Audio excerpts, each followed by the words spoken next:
Baiklah, kami dari Fakultas Dakwah dan Usuluddin, Prodi Komunikasi dan Penyiaran Islam akan mempresentasikan makalah Munasabah Al-Quran disusun untuk memenuhi tugas makalah studi Al-Quran.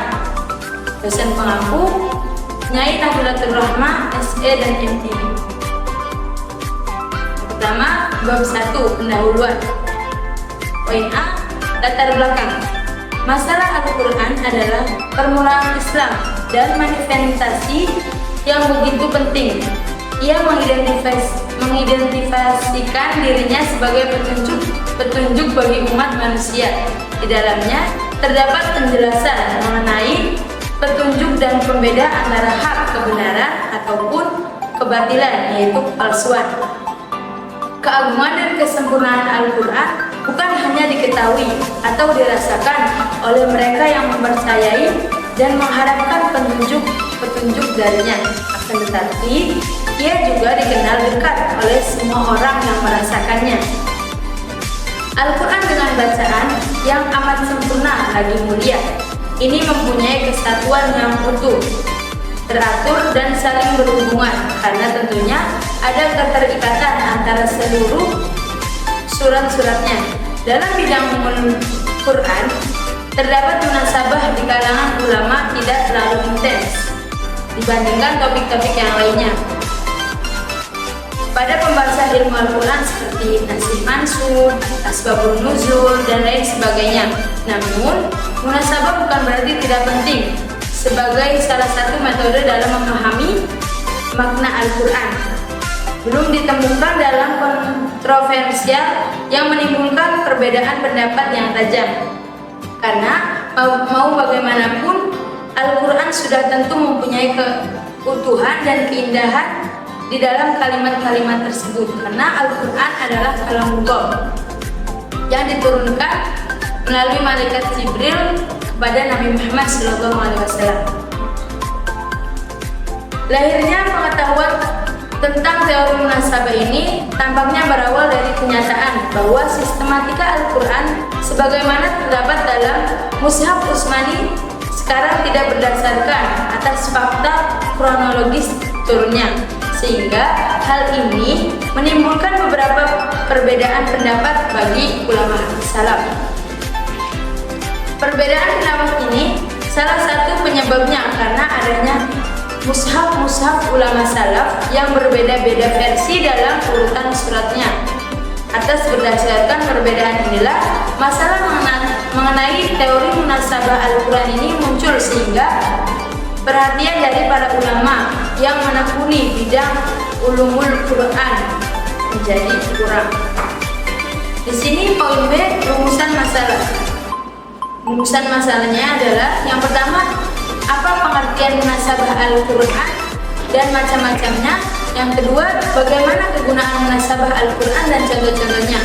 Di sini poin C, tujuan. Mengapa kita harus mempelajari munasabah Al-Quran? Yang pertama, mengetahui pengertian munasabah Al-Quran dan macam-macamnya. Yang kedua, mengetahui bagaimana kegunaan munasabah Al-Quran dan contoh-contohnya. Baik, bab kedua, pembahasan yang mengenai pengertian munasabah Al-Quran yang akan dijelaskan oleh saudari Zafira Fitriah Al-Faizah. Bismillahirrahmanirrahim. Baiklah, di sini saya akan membahas tentang bab 2, yakni pengertian munasabah Al-Quran. Munasabah adalah ilmu yang menerangkan hubungan antara ayat dengan ayat lainnya atau surah dengan surah lainnya.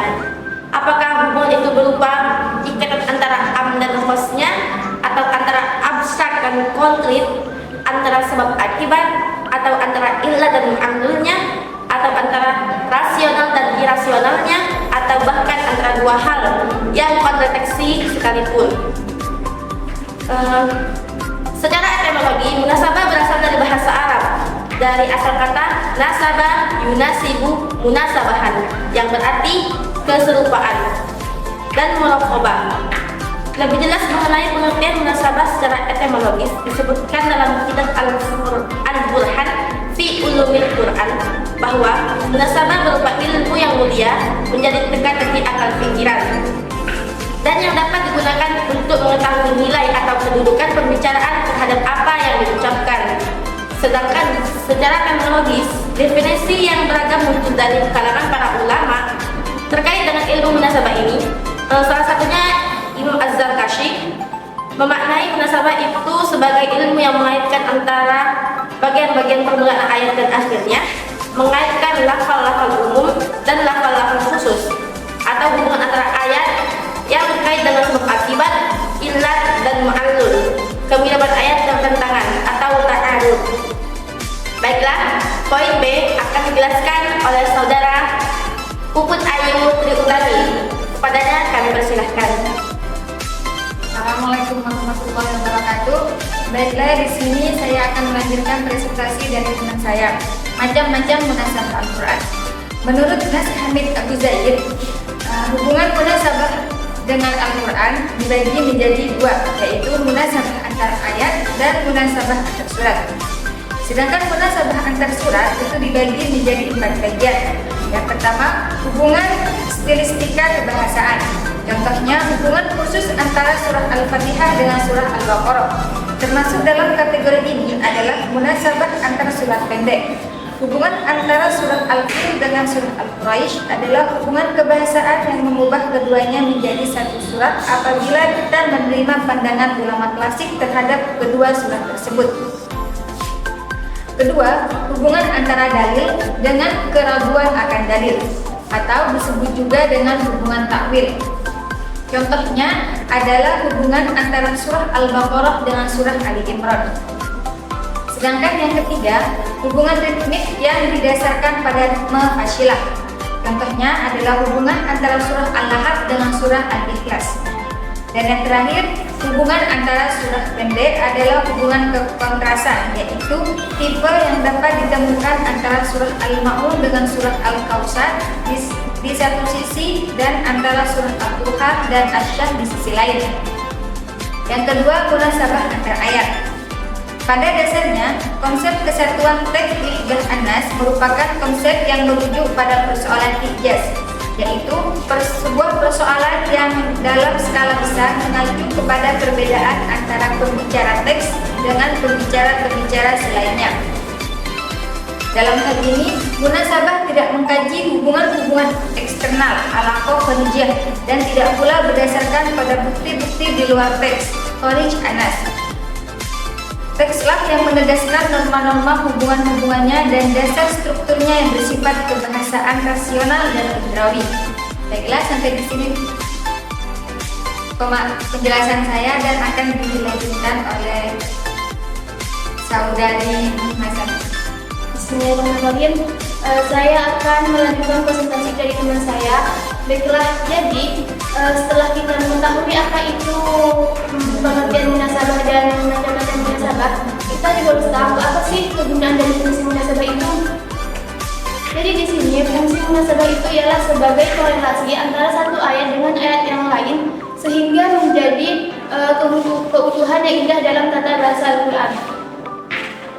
Maksud dari korelasi di sini adalah hubungan antara satu ayat dengan ayat yang lain. Munasabah di sini memudahkan kita dalam memahami makna ayat atau makna surat. Biasanya munasabah ini digunakan untuk menafsirkan Al-Quran, karena jika kita menafsirkan Al-Quran secara terpenggal-penggal, maka akan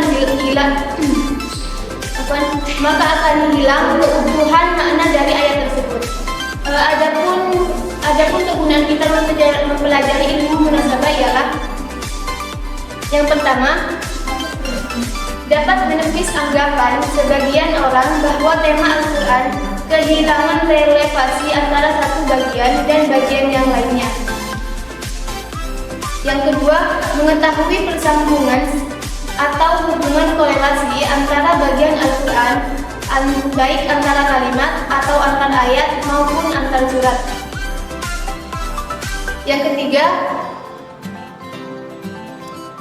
dapat diketahui mutu dan tingkat kebelauan bahasa Al-Quran dalam konteks kalimat-kalimatnya yang satu dengan yang lainnya, serta persesuaian ayat atau surat yang satu dengan yang lainnya.